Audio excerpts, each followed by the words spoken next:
Media మిత్రులకు నమస్కారం. నిన్న మనం చూసాం పాస్టర్ అభినయ్ దర్శన్. అతని గతంలో సినిమాలో కూడా నటించిన వ్యక్తి అట. మరి క్రైస్తవ మత ప్రచార పరిశ్రమ ఒక ప్రముఖ పాస్టర్ని కోల్పోయింది. మామూలుగా ఎవరైనా చనిపోయినప్పుడు అలానా పరిశ్రమకు తీరని నష్టం ఉంటాం కదా, అలా ఈ పాస్టర్లకి అంటే మత ప్రచార పరిశ్రమకు చాలా తీరని లోటు. కానీ ఆ లోటు సినీ ప్రపంచానికి ఒక వరంగా మారిందని చెప్పొచ్చు. ఎందుకంటే అతను మంచి నటుడు, కానీ దర్శకత్వం కూడా మరి అతనే చేయాలనుకుని అలా దర్శకత్వంలో మరి స్టంట్ మాస్టర్ దర్శకత్వం అన్నీ కూడా అతనే చేయాలనుకుని నటులు అందరూ దర్శకులు కాలేరు, అలాగే స్టంట్ మాస్టర్లు అసలు కాలేరు. అన్యాసాలు పాస్ట్ రాష్ట్రంతో సహా అన్యాసాలు ఒకేసారి వేద్దాం అనుకుని దొరికేసాడు. సో అది సినీ పరిశ్రమ చేసుకున్న అదృష్టం. ఖచ్చితంగా అతని నేను కొన్ని వీడియోలు చూసా. మార్నింగ్ చాలా ఓపెన్గా అలా బురదలో నడుస్తూ బురద నీరు పోయించుకుంటూ, అంటే మళ్ళీ ఆ బకెట్లు కూడా మళ్ళీ షార్ట్లో దొరికేసి అలా బకెట్లో పక్కన బురద పోస్తా ఉంటే ఆ బురద నీటిలో అతను నడుస్తూ ఆ భరోసా పార్టీ అని ఒక పార్టీ కూడా అతను పెట్టాడు.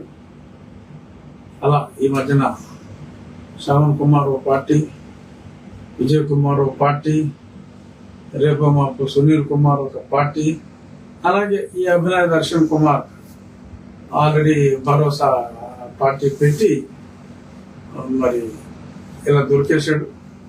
మరి అతను కూడా అతను తర్వాత అభినయం సక్సెస్ అయిందనుకుని హడావుల్లో మొత్తం మీద నిక్రేస్ పడుకుని నా గురించి కూడా మాట్లాడటం జరిగింది. ఇలాగా రెచ్చగొట్టినందువల్ల రఘురామకృష్ణరాజు గారు రెచ్చగొట్టినందువల్ల ఇటువంటి దాడులు కూడా జరుగుతున్నాయన్నట్టుగా మరి ఆయన అభినయ్ కుమార్ మాట్లాడటం జరిగింది. సో అందుకనే నేను అభినయ్ కుమార్ అభినయానికి మామూలుగా అయితే ఈ పాటికి ఇంకో 4 కుమారులు 4 కోట్లు వేసుకొచ్చి డెఫినెట్గా ఇదిగో ఇందులో రఘురామరాజు కోట్లు కూడా ఉందేమో, లేదా ఆయన ఎవరినన్నా ప్రేరేపించారేమో అనే నేలాపనిందలు బహుశా నా మీద పడుండేమో. శ్రీరాముని దయ వలన అటువంటి నేలాపనిందలు నా మీద రాకుండా మరి అల్లూరు సీతారామరాజు జిల్లా ఎస్పీ గారు లటక్కని పట్టేశాడు, దొరికేశాడు. మరి అక్కడికి ఈ మధ్యన నెక్ టై బనీలు వేసుకుని కొంచెం కామెంట్లు కూడా ఎక్కువగా చేస్తున్నాడు.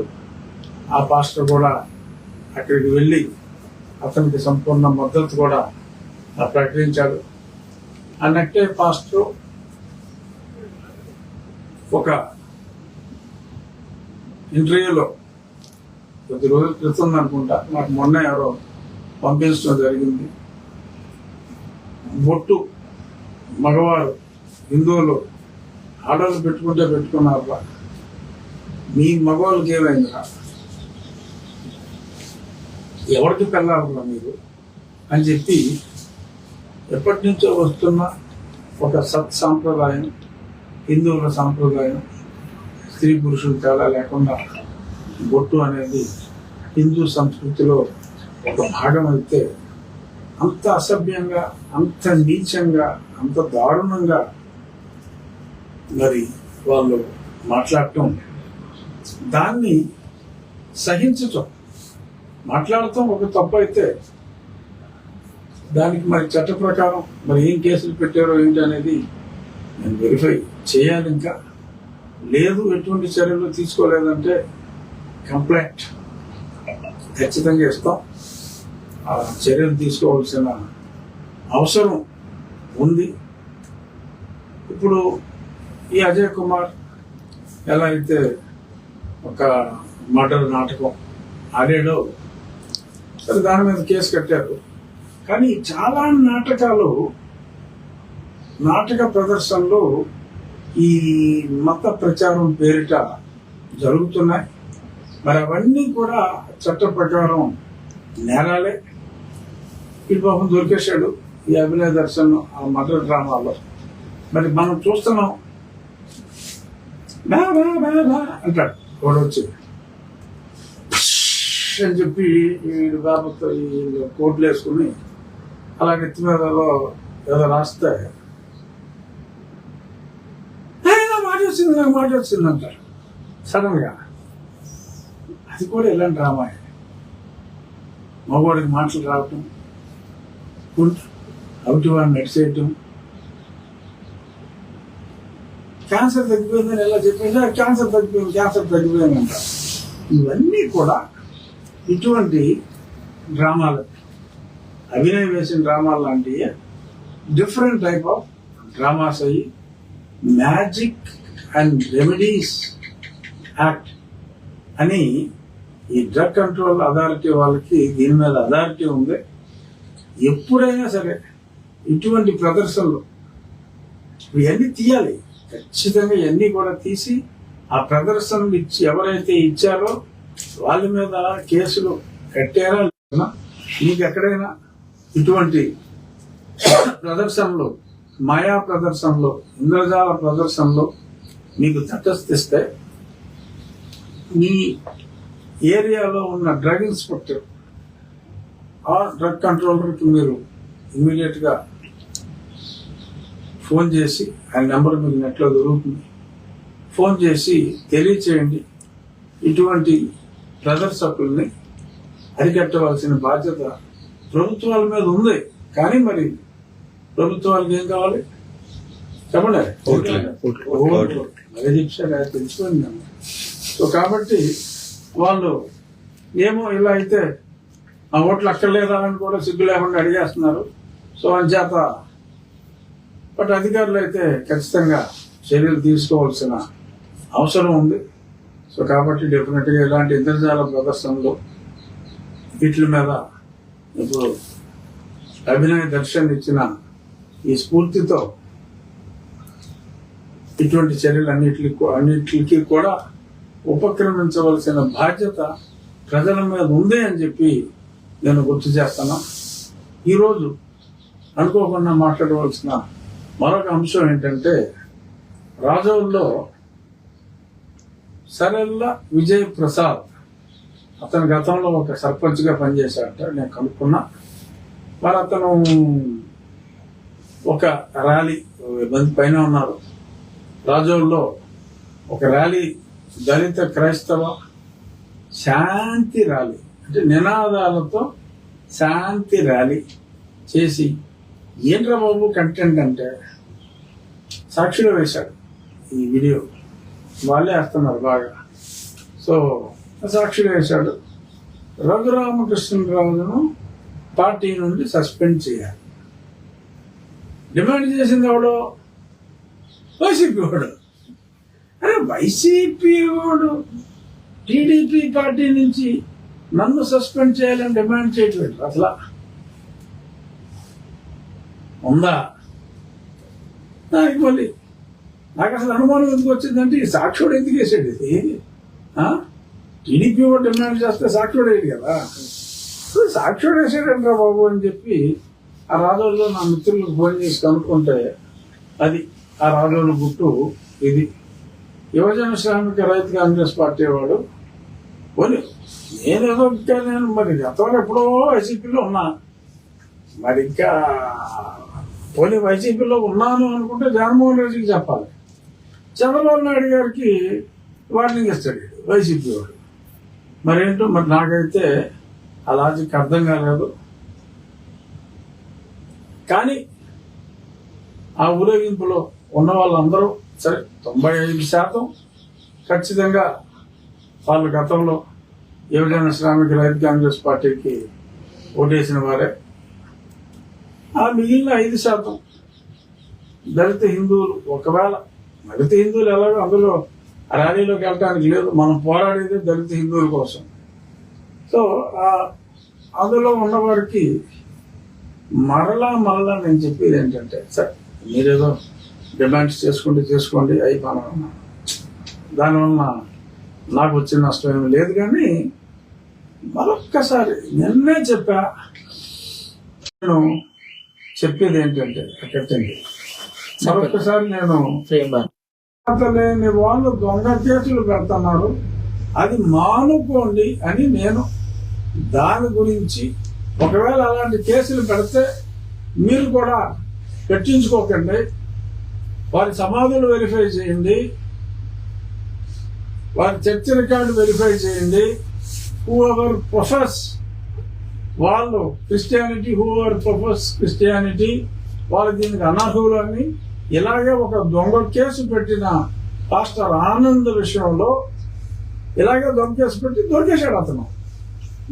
గతంలో కూడా నా మీద అలాగే జరిగిందని చెప్పి నేను దాని గురించి చెప్పా. సో అది ఎక్స్ట్రాపులేట్ అయ్యి మీ ఉద్యోగాల మీద కూడా వచ్చే ప్రమాదం ఉంది అని మిమ్మల్ని హెచ్చరించడం జరిగింది. అదేదో హెచ్చరించడం నేరమైనట్టు ఇప్పుడు ఆ రూలు నేను మాట్లాడకపోతే అసలు భారతదేశంలో ఎవరికి ఆ రూల్ సంగతి తెలియదు, ఆ రూల్ సంగతి ఎవరో పట్టించుకోడు అన్నట్టుగా మీరు మాట్లాడేయటం, దానికి ప్రతి ఓడు ఈ పార్టీ వాడు లేదు, ఆ పార్టీ వాడు లేదు. ఏదో సినిమాలో ఏంటి నాగార్జున గారు చూసారా సార్ అంటారు బ్రహ్మానందం గారు, అలాగే ప్రతి ఓడు చంద్రబాబు గారు చూసారా సార్, ఇలా గారు ఏమన్నాడు చూశారు సార్, రిజర్వేషన్. నాకేంటి సంబంధం, బాబు గారికి ఏంటి సంబంధం? ఇప్పుడు వచ్చింది అది ఫాలో అవ్వాలి. మళ్ళీ చెప్తున్నా, అది మార్చేదాకా ఫాలో అవ్వాలి. ఆ వైసీపీ కూడా ఏమంటాడు, చంద్రబాబు నాయుడు గారు మీరు మాకు మాట ఇచ్చారు, దళిత క్రైస్తవుల్ని దళితులుగానే పరిగణిస్తామన్నారు అని జగన్మోహన్ రెడ్డి గారు మాట ఇచ్చారు, అందరూ మాటిస్తున్నారు. అంటే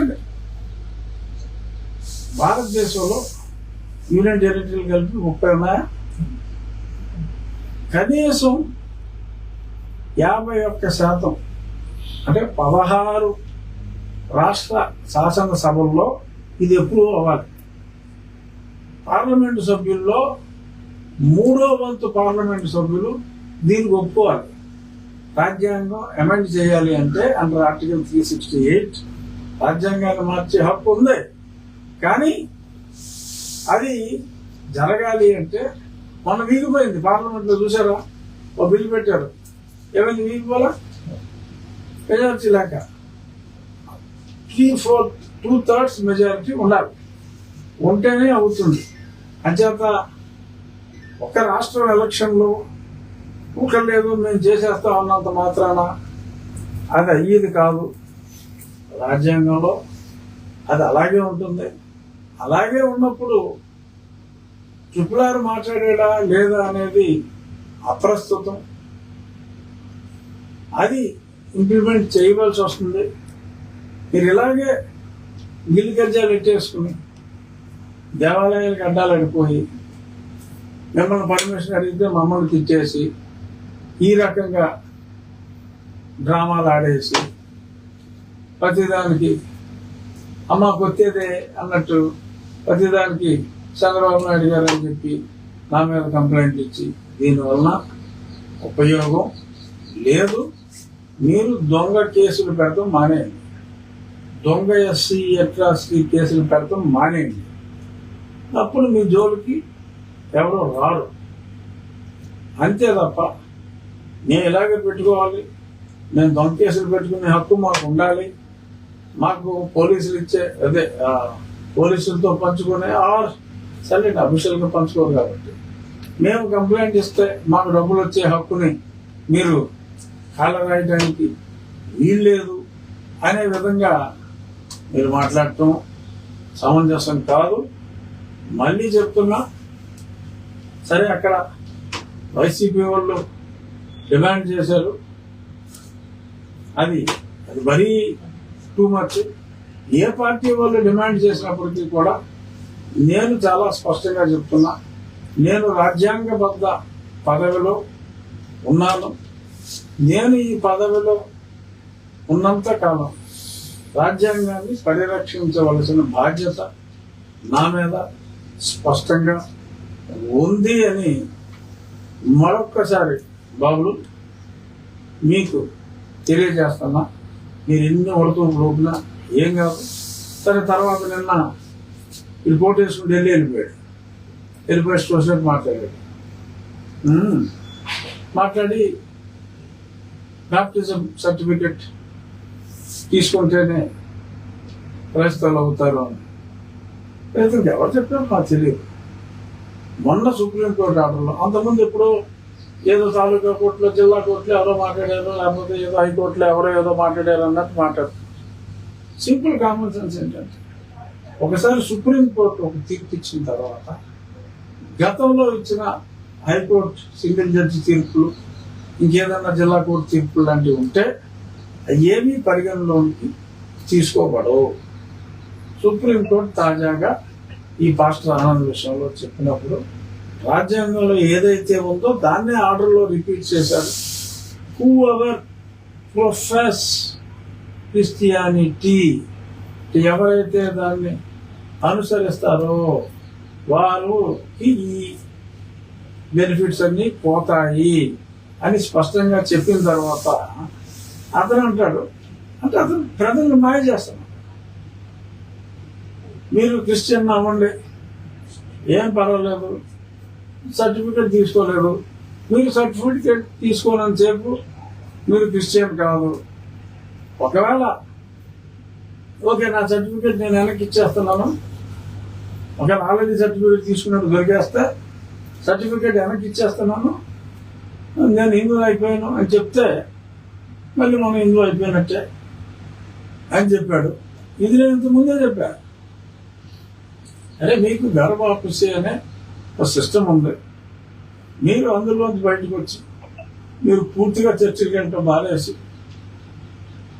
గుళ్ళకి వెళ్తారా వెళ్ళరా అనేది వేరే విషయం. మీరు ఆ మతాన్ని అనుసరించడం పూర్తిగా మానేసి ఎవరైతే మీ తోటి వారు ఉన్నారో వారందరికీ మీరు మారినట్టుగా ప్రూవ్ చేయగలిగితే yes, then certificate can be issued, you will be considered that you are back into Hinduism అని కొన్ని రూల్స్ ఉన్నాయి. మీరు కావాలంటే వెనక్కి వచ్చేయండి అని కూడా నేను చెప్పడం జరిగింది. మరి అది ఎందుకు అన్నాడో మాత్రం ఆ విషయం కూడా శ్రావణ్ కుమారుడు మాట్లాడటం జరిగింది. సో ఆ తర్వాత సరే, ఆయన ఏదో సుప్రీంకోర్టు దీని మీద వెళ్ళినట్టున్నాడు, అందుకని అక్కడ ఏదో గొప్ప విజయం సాధించేసామని చెప్పి కొన్ని చిల్లర ఛానల్ గారు సంఖ్యలు గుర్తేసుకున్నారు. సరే చూద్దాం. నిన్న దాని గురించి చెప్పాను కదా.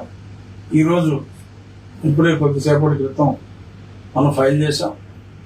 ఆడికిలాగా దొంగ దెబ్బలు నాకు అలవాట్లేదు.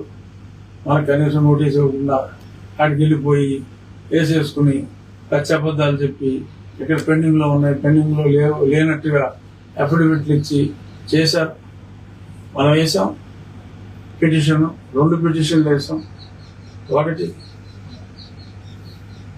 ఉన్న పాయింట్లు, రెండవది అతను పెర్జురీ అంటే కోర్టుని తను మోసగించాడు.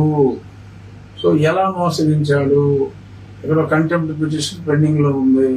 ఆ పెండింగ్లో ఉన్న పిటిషన్ గురించి అతను ఈ మ్యాటర్ మీద ఆ పర్టికులర్ ఉన్నమట్ల జయంతి ఎటువంటి కేసు వేసి ఉండలేదు అని చెప్పి అక్కడ వచ్చి అబద్ధం అర్థం జరిగింది. ఇవన్నీ కూడా నేను చెప్పకల్లా ఆలులాగా దొంగగా వేయచ్చు, కానీ అలవాట్లేదు గడ్డాలంటే. సో క్లియర్గా ఒక పెర్జరీ పిటిషన్ ఇది వేయటం జరిగింది. చూద్దాం, బిఫోర్ హాలిడేస్ విచారణకు వస్తే ముందే మంచి జరుగుతుంది. విచారణకి రాకపోతే కాస్త ఆలస్యం ఈ కేసుకు అవుతుంది తప్ప గుడి పూర్తి చేసే విషయంలో ఎటువంటి ఆలస్యం అవ్వదు. ఎందుకంటే ఈ సైట్లో కాదు, సైట్లో స్టేటస్ కో ఎక్కడో పని జరుగుతూ ఉంటుంది. సో అంచేత దానివల్ల నష్టమేమీ లేదని చెప్పి మళ్ళీ పునరుద్ఘాటిస్తూ గర్భాపుసి వస్తే వచ్చేయండమ్మా, అంతే తప్ప ఈ పదవిలో ఉన్నవాళ్ళు అలా మాట్లాడకూడదు అని ఎవరి నోటికి వచ్చినట్టు ఆడు వాగుతున్నాడు. నేను ఈ పదవిలో ఉన్నాను కాబట్టే ఎంత ఫ్రీగా ఎంత ధైర్యంగా నేను మాట్లాడగలుగుతున్నాను. రాజ్యాంగానికి వ్యతిరేకంగా మీరు బిహేవ్ చేస్తున్నారు కాబట్టే రాజ్యాంగానికి బద్ధుడై ఉండాలి మీరు అని నేను ఇంత ధైర్యంగా చెప్పగలుగుతున్నాను. రాజకీయం, చెత్త రాజకీయం చేయటం నా నైజం కాదు. మళ్ళీ మాట్లాడితే ఓట్లు ఓట్లు ఓట్లు. నిన్న కూడా, అంటే నిన్న మన ఇంటర్వ్యూ చూడకముందు మాట్లాడారో లేదో మరి నాకు తెలియదు. మాట్లాడితే నా ఓట్లు అక్కర్లేదా, నా ఓట్లు అక్కర్లేదా అని ఏంటో బాబు, ఏదో నాటకాలు. మా పార్టీకి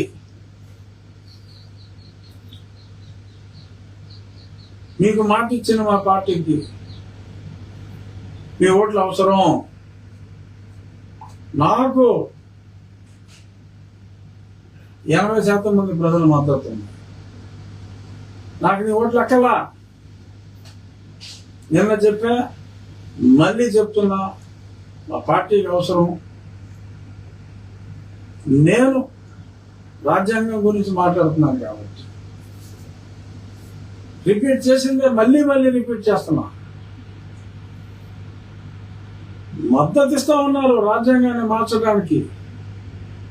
మా పార్టీ అయినా, యువజన శ్రామిక రైతు కాంగ్రెస్ పార్టీ అయినా, 70 ఓట్లు వచ్చినోడు పార్టీ అయినా, 100 ఓట్లు వచ్చినోడు పార్టీ అయినా